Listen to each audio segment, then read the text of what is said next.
already under the ballroom, and it's coming out, I think, incredibly. We have some renderings of the finished product. It's all knit together. The top of the ballroom is what they call a drone gallery. We have tremendous amounts of military able to be on the top. It'll be the highest point. It'll be actually higher than this building across. Sites all over Washington, so that's important. But it will be something very special. So if you look up at the top, you'll see some interesting things, and I'll show that to you in a second. You want to grab that, please? I'll show that to you in a second. The facade of the building. There will never be another building like this built. That I can tell. I built a lot of great things, but there will never be anything like this built. And what we have is the roof is dead flat with absolutely nothing but strength on it. It's very strong steel. It's drone-proof, and it's meant for our military to be able to stay on it. You get a view of Washington. Also, for the drone building capacity, some of that takes place right down here. You can see the very large piping and the other things. It's a very complex building. It's all knit together. The roof goes with the ground floor. The ground floor goes with the roof. The roof also goes down into the basement. Everything is connected, intertwined. Elevators, heating, air conditioning. It's one building. That's why we're trying to explain that. This is one well-knit building. One thing doesn't work without the other. Very importantly, though, in terms of the beauty, probably the closest thing to this would be the U.S. Supreme Court, the facade of the U.S. Supreme Court. So here's a couple of things you can look at. How are you? There will never be another thing like this, I don't believe, built from a court standpoint. This is all my money and donors' money. This is tax-free. So everyone's talking about they're going to give money, they're going to give money. But the money they're going to give is really for the security of that and the whole White House premise. And I guess you probably need that nowadays. We've done the fencing on the outside of the White House. It's all titanium. You see the black fencing. That's been just done recently, and it was approved originally by me, and it's been completed, and it's very powerful, very powerful. The tractor, a bulldozer cannot knock it over. It goes down deep, and it's titanium, which is the strongest of all of the metals, much stronger than steel, as an example. The ballroom is all, it's going to be a tremendous thing. As an example, what happened a couple of weeks ago at the White House Correspondents Dinner could not happen here. One thing that we have is we don't have people living above it. We don't want that. That's no good. They have 1,000 units above it with the elevator coming right down next to where the convention or whatever it may be is. So this is a room that's been wanted for 150 years by presidents. We have no room to have an event. The only way you can have an event is if you build a tent on the lawn, and the tent would not do the job. And by the way, if it rains here, because this is built on a wetland, the lawn is impossible to deal with. The water goes over everybody's shoes. It literally goes over the shoes. So, and they've had a lot of catastrophes with the tent. So we have this, and if you take a look at this section, this is the different facade. So this is a Greek. More or less, it comes out of Greece. This is the ultimate facade for Greece. This faces the Treasury building. This is a different facade. That's Rome. And that faces the Washington Monument, the Lincoln Memorial, etc. So you have two facades. Primarily, you have two entrances. You have here, you have here. But the primary entrance is through the White House, directly through the White House. And it's really something. I think you can see the complexity. All of these columns go directly up to the roof. And the roof is a barrier. It's a shield because it's made out of, the sidewalls are steel, impenetrable steel, and also impenetrable glass. The glass is approximately 4 inches thick. And yet it's amazing. You can see through it as though it didn't exist. It's amazing. And it can stop just about anything. Just about anything. On the other side of the glass, we have steel and concrete. so that the glass is very powerful. What's holding the glass is equally as powerful. And that's here.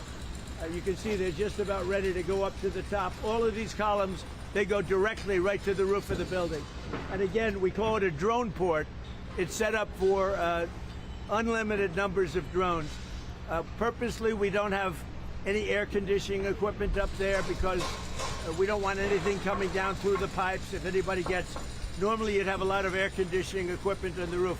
We built it all inside the building, inside the case of the building, because we don't want to have anything having to do with air or air quality or any problems playing with the air. So you'll notice it's a dead flat roof with no equipment on it. All of the equipment is inside of the building, and that's for safety reasons. Normally you'd do it a lot less expensive. You'd do it a different way. So all of this was paid for by myself, and because I keep hearing like, we are making a gift of this one. This is a gift. This is not going to be paid for by the taxpayer. We have a judge that thinks it's a terrible thing that we're making a gift. He said it's terrible that we're making a gift. It should be paid for by the taxpayer. That's one I've never heard before, but I'm sure maybe, I don't know, maybe he doesn't understand. This is a gift to the United States of America. And more than a gift, it's going to be one of the most beautiful buildings that's ever been built in the country or in Washington, D.C. So here's the other facade you see over here. And again, this is taken, these great classical buildings get taken out of different parts of the world from very glamorous times. This is Rome. They like the flat roof. Greece likes they call it the triangles, and you see that. This is a porch that looks out over the city. Also, it's developed in such a way that we can have military there, but the entire roof is developed for military. It's very high. They're higher than just about anything else. They have a 360-degree vision of Washington, D.C. They have a massive drone capacity. Not only is it drone-proof, if a drone hits it, it bounces off. It won't have any impact. But it's also meant as a drone port, so it protects all of Washington, the roof of the building. Okay? Now, does anybody have any questions? If you want, you can take, I think you can bring your cameras down. You might want to take a look at the complexity. These are all different rooms down here. They're building a hospital. They're building, it's a military hospital. They're building all sorts of research facilities, also meeting rooms and rooms that go hand in hand for the military, using the ballroom. And the ballroom is really a shield and protecting all of the things that are built here. This goes, as you see, it's already up to the ground. This goes down very deep. You get a better view right over here. This is down, because we've already done these floors, but these are already down 2 floors. That is down about 6 stories deep. That's big stuff. You build a ballroom, you build it flat. You just build a ballroom, it would have been built. It's all knit together between the drone proofing, the missile proofing, we have, and the drone capacity upstairs. We can have all sorts of military up with it. I hate to use the word snipers, but we have great sniper capacity. It's built for our snipers, not the enemy snipers, our snipers. And because of the height, we get a very clear view of everything all over Washington. Yeah. So President, you mentioned that this is being paid for out of pocket, but why is Congress in pocket? Explain sort of the difference. Well, they're not. Congress is approving, Congress is approving money for security. It may go, some of it may go here for additional security, I don't know. But Congress is approving money, but this building, I mean, I put up the money to build this building, along with a lot of great patriots. Have put up a lot of money to build the building, and we have a building that is going to be, I think it's going to be potentially the most beautiful building in all of Washington.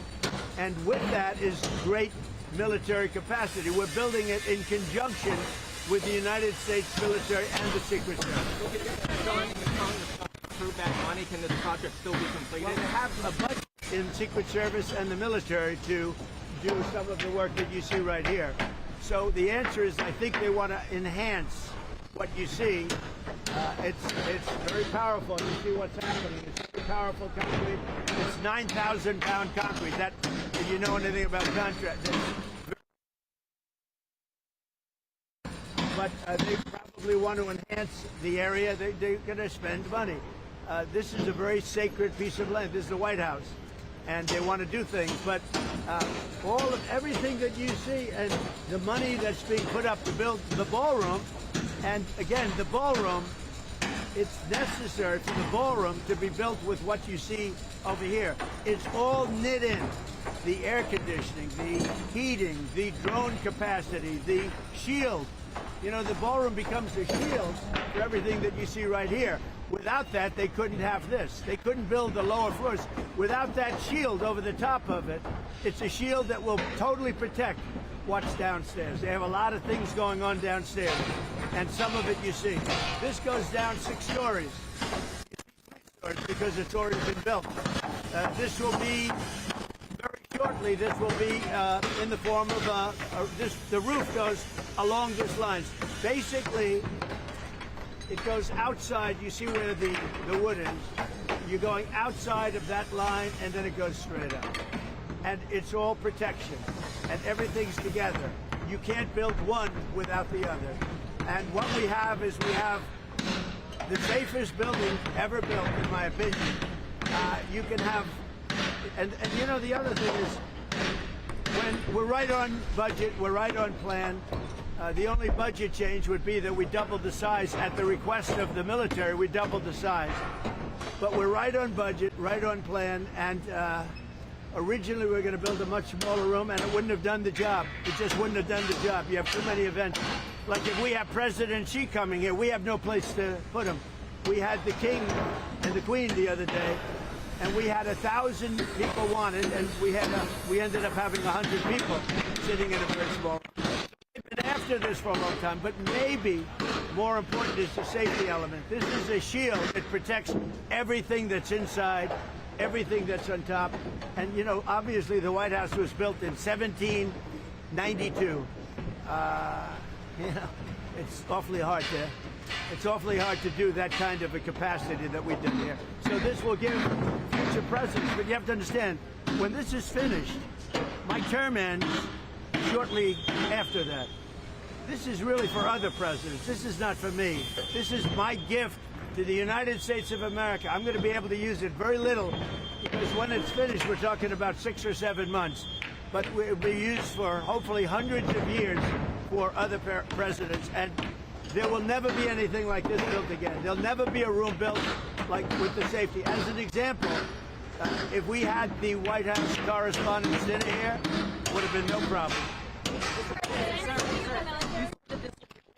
When it opens, you'll have about 6-7 months. Have you to that around that time? I better not tell you about that, Daniel. But yeah, we have. Everybody wants to be here for the first event. So we're talking about heads of nation. So we have some very special places that it could happen.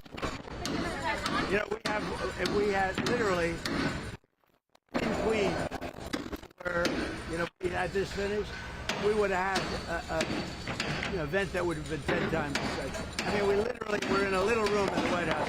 Presidents, now we're not even talking about safety. Presidents have been asking for this literally from the time the White House has been built. But on record, for 150 years, they've said, what about a big room? And you all know, you probably attended, they have some where they use tents. If it rains, it's a disaster. You mentioned that this is going to be a gift for America, for future presidents and the country. What's your hope for America? We will have to have a safe country. We have to have a great country. We have to make sure that Iran doesn't get a nuclear weapon. All of the things that you see me fighting for so hard. And it's always tough. You know, we're negotiating with Iran, and then you have the Democrats, I call them the Democrats, putting in a bill that Trump should immediately stop. You know how it is to negotiate with a country where you're beating them badly? They come to the table, they're begging to make a deal, because they're begging to make a deal. I hope we don't have to do the war, but we may have to give them another big hit. We may have to give them another big hit. I'm not sure yet. You'll know very soon. But how do you feel when you're negotiating, you're winning every point, and they say, but in Washington, they want to stop you from negotiating. They want to stop you, and it's only political. It's the Democrats. They're dumb. It's a new name. It's a very accurate name. So I'm in the middle of a negotiation. I'm saying you cannot have a nuclear weapon, and it comes over the wire that the Democrats want to stop Trump from further negotiations. They want to stop Trump from, if he has to, giving them another slap. They want to have a nuclear weapon to blow up the Middle East and to blow up, frankly, the world. It's not going to happen. Nice to see you, buddy. How close were you to striking Iran? I was an hour away. We were all set to go. You're talking about yesterday. Yes. We were going to be striking it would have been happening right now. Yeah, it was all done. Like the boats, the ships are all loaded. They're loaded to the brim. And we were all set to start. What did both nations tell you that convinced you? They said that they feel they've had, for the first time in almost 47 years. You know, Iran's been the bully of the Middle East for 47 years. I mean, literally the bully of the Middle East. And the next, they wanted a nuclear weapon. Had I not terminated Barack Hussein Obama's Iran nuclear deal, had I not terminated it, see, that's the win. That can't happen with the real structure. On Cuba, what do you want to see from Cuba's government You're talking about Cuba? Well, we're going to see. Look, Cuba is calling us. They need help. Look, Cuba is a failed nation. Cuba needs help. And we'll do that. Just hold him, though. It's like an exercise game for us. Give that to me. I'll hold it. I'll hold it. It's so beautiful. See, I look so thin. They'll say, oh, he's gotten so thin because I'm holding this. You don't have to look at my waist. You can look at this. You saw enough of my waist along with President Xi. Are you confident that you can reach a diplomatic deal With Cuba? I think so. Yeah, I think so. I am very prone toward the Cuban Americans.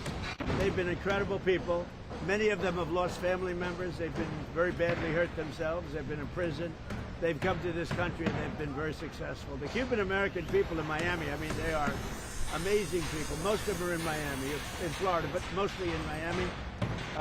I'm very, very prone to helping them. I mean, I think I got 97% of that vote. I want to help them. Now, they have family members in Cuba. They've been treated very, very badly. They've been treated extremely badly, and we're going to get that solved. That's not going to be hard for us to solve. But you can do that without changing the regime there, you believe? Well, I don't know about changing the regime. I can do that, whether you change the regime or not. You know, it's been a rough regime. They've killed a lot of people, but it's a country that really needs help. It has nothing. They can't turn on the lights. They can't eat. We don't want to see that.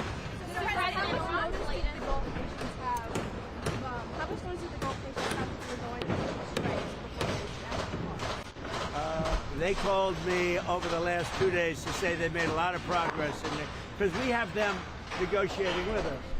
And primarily Saudi Arabia, Qatar, UAE, Kuwait a little bit, and Bahrain, and some of the others. And we have them negotiating with them. We're all working together. It's like a team. And Israel, of course, and Israel's been a great partner.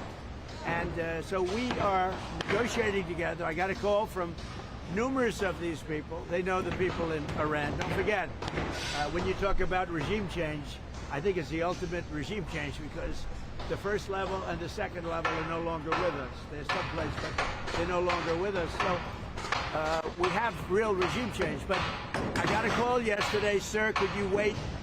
We think we're close to a deal. And that's okay. Now, I've heard it before with these people, and they change their mind. I made deals with them, no nuclear. We immediately get the nuclear dust.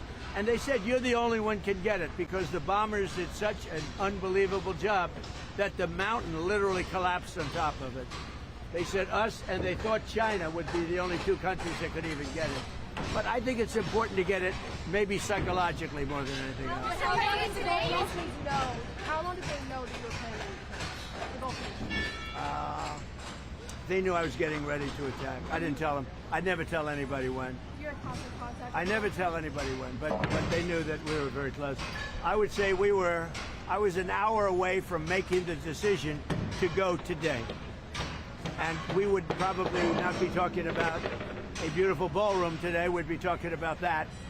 And no, I had made the decision.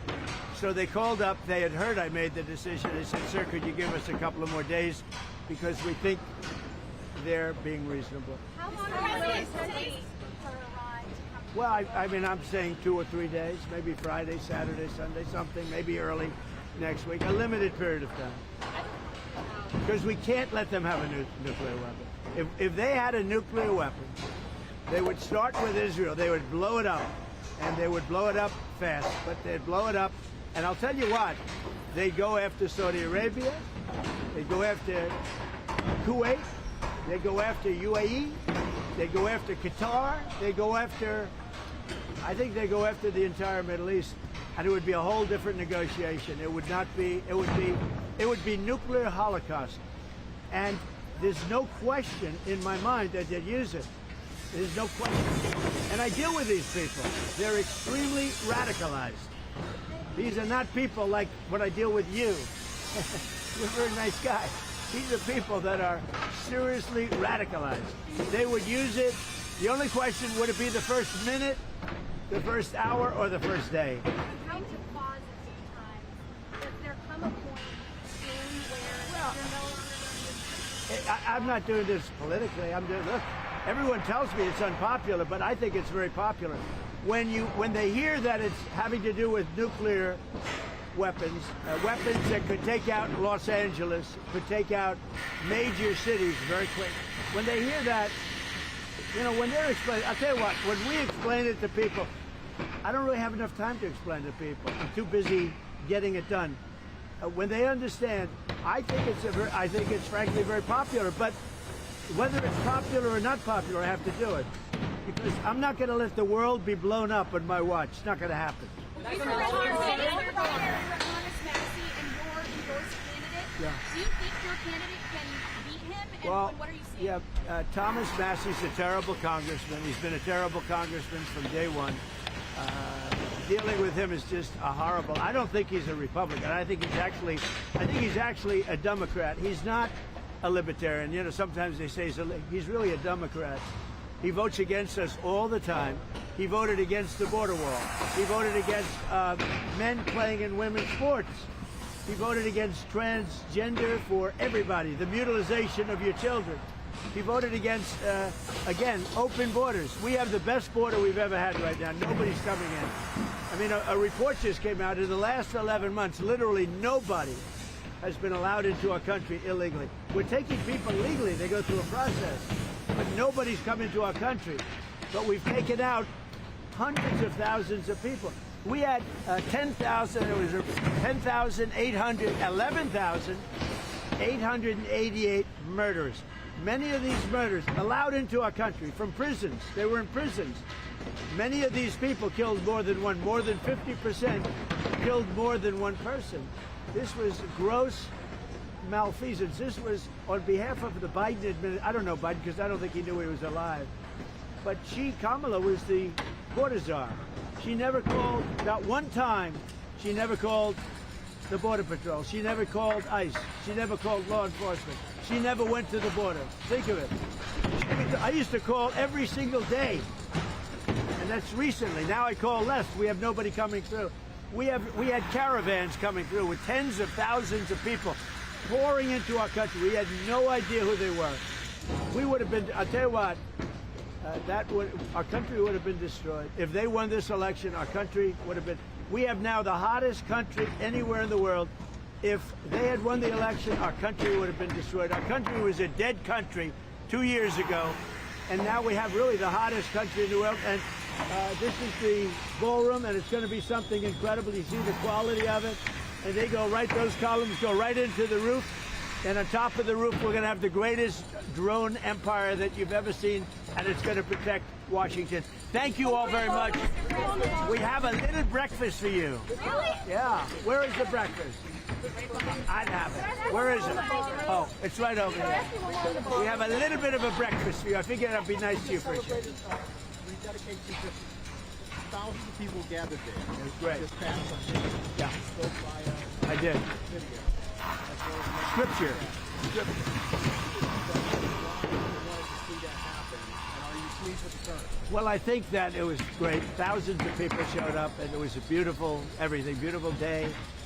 I did scripture. You think it's easy to read scripture? It's not easy to read scripture.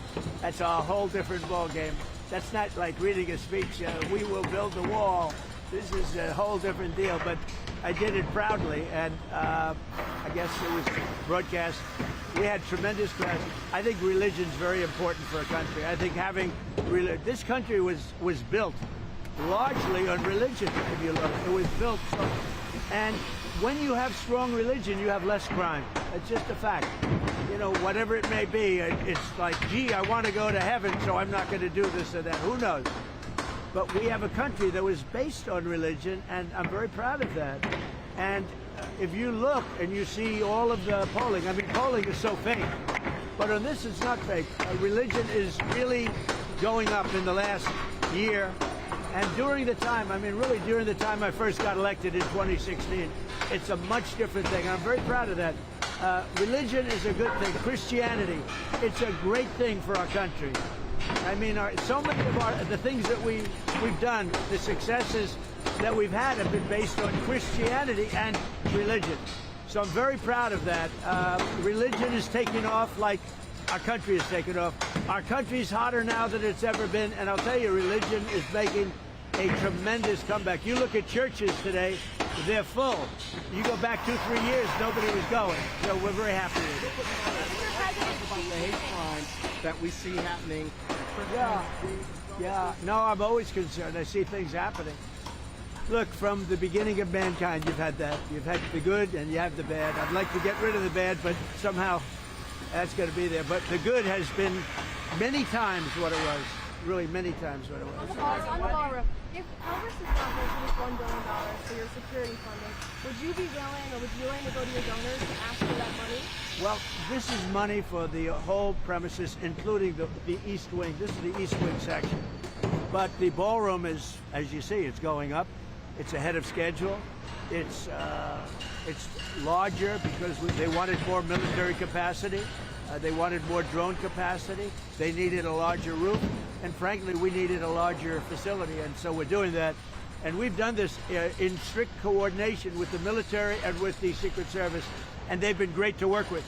The money that they're talking about is the surrounding areas and maybe enhancing some security aspects of it. But the building, as you see, it's a very active site. And a lot of people are amazed. And by the way, that floor goes down 3 floors, just so you understand. You're seeing almost the top floor. That floor goes down 3 floors, and there are many things in there having to do with security. And many of those things are going to be taken from there and put onto the roof of the building. And that has to do with drone and missile capacity. A lot of presidents have done renovations to the White House, to all these things. Why do you think people are so mad about your renovations? Because I'm doing it. Meridian Hill Park, you got the water flowing in, all of it. And they just seem to hate you. Well, it's a sad thing, actually. You know, and it's very nice. I appreciate the question. First I said, oh, this is going to be a negative question. Then I heard she's really saying, why do they hate you for fixing the water fountains? So, you know, we have 40. I know, because I want to see Washington be beautiful. To me, it's very important. But as an example, you mentioned the water fountain. We didn't have one water fountain. I think we have 40. We didn't have one in Washington that worked. And soon they'll all be working. Many of them work right now. And I think one of the best things, President Obama, President Biden spent much more than $100 million on the reflecting lake between the Lincoln Memorial and the Washington Monument. They spent much more. They spent, some people say, $200 million. You know what they got out of it? A closed lake. It never opened, and when it did, it shut right away. It leaked. It was a disaster. I'm doing a job on the reflecting lake for a fraction of what they paid. Now, I've upgraded it I got so into it, I've upgraded it like you wouldn't believe. I'm doing all the walkways outside. I'm doing it properly. But it's a much bigger job. But you see it's happening now. It's going to be beautiful. It's going to be waterproof. It's going to be reflecting again. I took over a dirty, filthy thing that wasn't open, and it was disgusting. And friends of mine would come to the Lincoln or the Washington, and they'd say, sir, it's disgusting. I said, what's disgusting? The reflecting lake. So I drove down, I looked with Secretary Burgum, who's fantastic, of Interior. He's fantastic. And we got together, and we have, it's under construction right now. I want to get it open before July 4th, which we'll easily be able to do. It'll be open before that, but easily be able to do. The July 4th being a very special day. And it is going to be beautiful. Beautiful blue color, dark blue color. It's very reflective. I put a thing out yesterday showing the reflection. We did a little test. We wanted to see it. It's unbelievable. It's like a mirror. Well, it's like a mirror. It's beautiful. And I saw there was guys out there, Yeah. almost like are they hand painting it? Is that how They're doing, yeah, well, they're fixing the stone outside, and they're sandblasting the stone. We're doing a much bigger job than we wanted to do. But think of it. Obama and Biden spent over $100 million, and you know what they got? Nothing. They opened it up, and it leaked like a sieve, and they closed it, and it stayed closed. They've been working on it for years. I've been working on this for a couple of months. When it's finished, it's going to be incredible. But we have other fountains, beautiful fountains. They haven't worked in 30 years. They're just sitting there rotting, and most of them are now open. And right across the street, I made a donation, and I'm building Lafayette Park, and it's going to be beautiful. How much did you donate? I like her. How much was the donation? About $10 million. Are you happy with the American flag blue? Well, I put up the American flag. No, the American flag blue. Are you happy I think with the so. I mean, I'll let you know. I wanted a lighter color blue. The person that really knows this stuff said, no, dark is much better. You don't see the leaves, and you know, things will get in there. But most importantly, the dark reflects much better. Mr. President, he asked you. Claiming so desperately that MAGA's divided.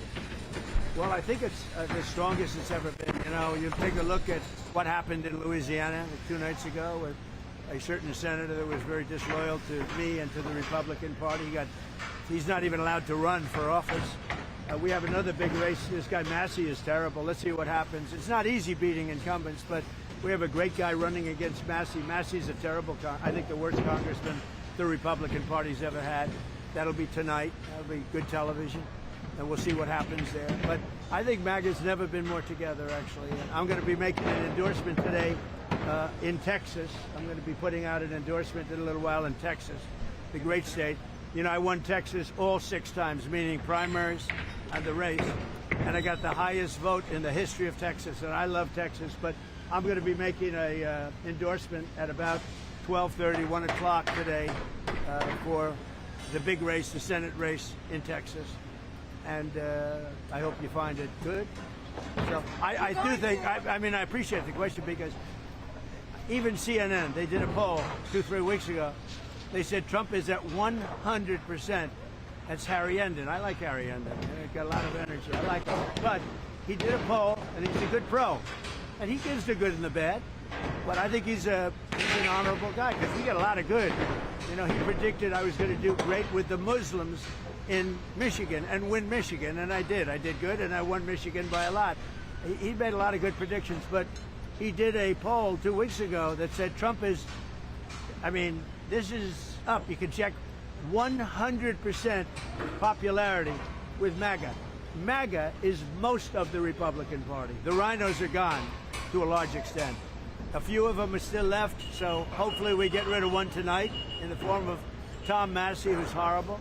But no, it's been amazing. But I'll be making a statement in a little while as to who I'm endorsing in Texas for the Senate. And there are those that say whoever I endorse is going to win. I don't know if that's true, but historically that's absolutely true. I just don't like to say it because I don't like to brag. What helped you make up your mind? Well, I've had my mind made up for a long time, but I just think it's going to be, you know, I just think it's appropriate. Mr. President, I have a question. There's reports that President Xi told you during your meeting that perhaps Russian President Vladimir Putin would come to regret invading Ukraine. Did he say that to you? No, he never said that. Mr. President, you mentioned that the ballroom was your gift to the country. It's a gift. It's a gift from me and from incredible, successful companies and patriots. And they put up close to $400 million. And you see what's happening, and it's beautiful. And again, it's ahead of schedule, unlike the Fed building. This building at $400 million, the Fed building at $4 billion. And it's a tiny little comparison. And you spend a lot of time renovating the White House. The Rose Garden, the town. I do. Putting up the American flag, the flagpole, on each side. Nice. Why was this so important to you to be part of your legacy? Well, this is the most important because number one, security, and number two, it was so needed just on a social basis for presidents. And again, I'll be here for a very short period of time. When this opens, I'll be here for a very short period of time. This is really being built for other presidents. It's not being built for me. And I'm a really good builder. The thing I do best in life is build. I'm a great builder, and I build beautiful product. There will never be anything like this. I always admired the facade of the Supreme Court. I said, I wonder if that can be duplicated or bettered, even not to say bettered, but even bettered. And we've actually bettered it. What we're doing is something that you'll never see it again.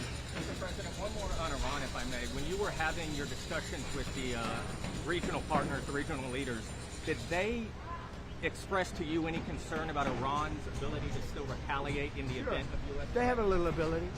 Their missiles are 82% gone, we estimate. Their capacity to build is very little right now because we hit all of their manufacturing areas. Same thing with drones, largely gone, but they still have a little capacity. Yeah, not much, but they have a little. Their Navy is completely gone. Their Air Force is completely gone. President Xi has promised me that he's not sending any weapons to Iran. That's a beautiful promise. I take him at his word. I appreciated it. We had an amazing time in China. Look, we got along very well before this, but President Xi and I had really an amazing time. I think he'd say the same thing, but he promised that he's not sending any weapons.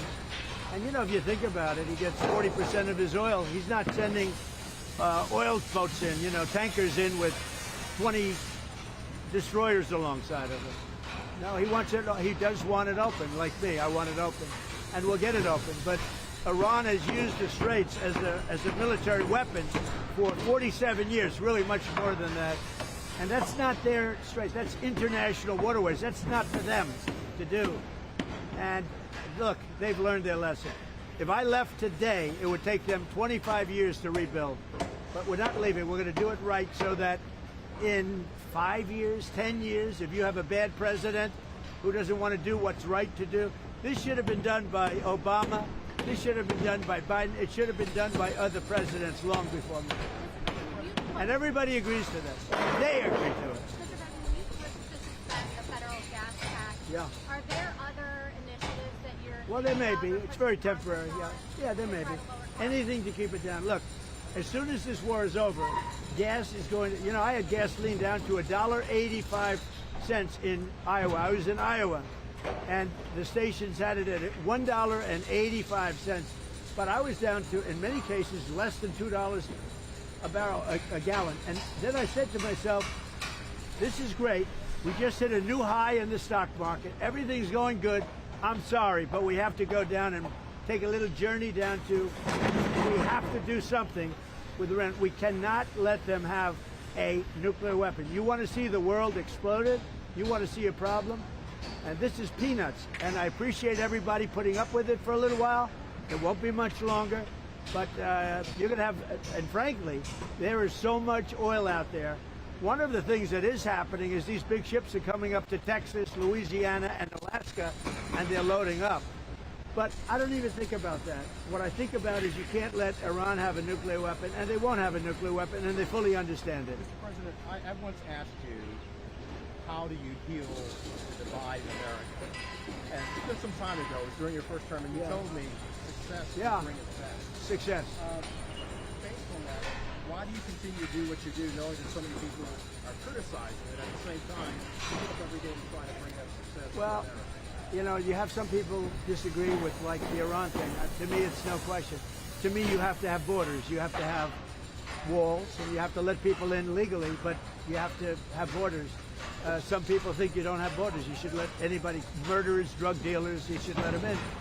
So there is some, but I said to you once, I remember it, the greatest healer of our country, when we had, just before COVID, we were so successful. We had the best economy we've ever had in my first term. This term is going to blow it away, I think, and you see all the numbers. Even during the war, We have the highest stock market we've ever had. I thought the market would go down 25%. And I was okay with that to get rid of a nuclear potential holocaust. Would have been a nuclear holocaust. So going down 25% is okay if you're going to get rid of a nuclear holocaust. So most people agree with me. When I'm with people and they, let's say, oh, gee, why do... And I say, here's the problem. Is it okay for Iran? And they are very volatile people. I'm being nice. Is it okay for Iran to have a nuclear weapon? Everybody says no. I said, then we have nothing further to discuss. You know, it's like one of those things. They will never have a nuclear weapon. Not going to happen. And probably that's going to be very soon. So one way or the other, whether it's military or an agreement, that'll start opening up very soon. Mr. President, why did you wait so long to endorse in this Texas primary, especially because now both of their names are going to be on the ballot? No, I waited. I've pretty much always known who I was going to endorse. I just thought this was a good time. You know, the voting's starting, and I thought this was a good time. I'm going to be doing that very shortly. Mr. President, have you put any thought into potentially endorsing someone to run against J.B. Pritzker, like Darren Bailey or... Well, I like Darren Bailey. J.B. Pritzker's a slob of a governor. You know, he could call me and I'd send the National Guard in Chicago, would have no crime. Look at Washington, D.C. Did you see the crime stats? It's down to like nothing. People go to restaurants now, new restaurants. Restaurants are all being closed in Washington. Now they're building new restaurants. It's a hot city. We have a beautiful city. We have very little crime, almost no crime. And we could have the same thing in Chicago. All he'd have to do is say, President, I don't want to have any crime in Chicago. Can you help me? Within 3 months, Chicago would be a different place. Mr. President. What can I say? He's so bad. He's so bad. Mr. President, you're going to lawless. I talked about making health care more affordable. Right. You've done that, and you made a major announcement yesterday. With That was a big announcement. Got no coverage. I reduced drug prices by 50, 60, 70, 80%, and it gets no coverage. I think it's maybe, other than medical itself, like a cure, I think it's the biggest thing to happen in healthcare ever, maybe. I brought the price. We paid the highest price in the world. Now we're paying, as of now, we're paying the lowest price in the world. Prices of drugs have gone down 70, 80, 90%. For 28 years, they never went down. In my administration, I got it down 1/8 of 1%, and I thought it was great. The first time, the only time in 28 years that it went down. Now I got them down 50, 60, 70, and even 80%. And that has a huge impact on healthcare. Listen, go have breakfast. Have a good time. Thank you, Mr. Have breakfast. Enjoy your sight. You can shoot down there, but it is those. The next time you come here, those columns will be standing even taller. How long did it take to design the underneath? Is it kind of the Yeah, actually, the underneath part's a good question. It's far more complex than the upper. Because what you don't see are the floors that are beneath here, and they have very, very important rooms down there. The most important. And this was the one opportunity for the military to do something. You know, they came. Normally, I'd build a ballroom on flat land. I wouldn't have any of this. It would have been built. I'm very fast. I'm a very fast builder. We're way ahead of schedule here, but we went down 6 stories. So it's actually far more complex than the easy part is up. But again, we have a drone-proof roof. We have it's all sealed, and all of this that you see is totally sealed. And we use it as a drone port. We can have unlimited drones up there, and drones are what's happening right now. Thank you all very much. Thank you very much. Don't eat too much. What do you give us? What do we serve? Oh, you're going to see. Where is it? You're right over here.